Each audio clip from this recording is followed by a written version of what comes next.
as we can see there, the final. Let's have a juicy at it. Oh, that's mad, I didn't even know it was going to come with all these covers. So it seems like they've just put the alt covers on it as well. This is the, as you can see, the green I picked. I wasn't quick enough to get the Jap one. Let's get this shit off it. Just bear with me, I don't have a knife.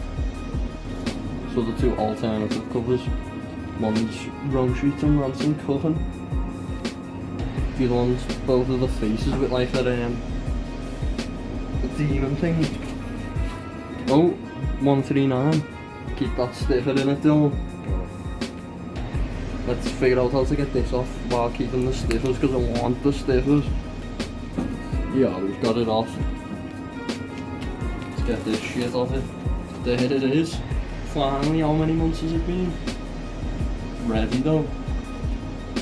Let's see what the disc looks like.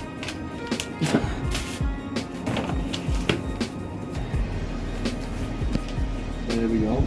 Fucking hell, that's nice that, isn't it? Rome on one side, Ransom on the other. It's quite nice. That's pretty much it. Packed nicely.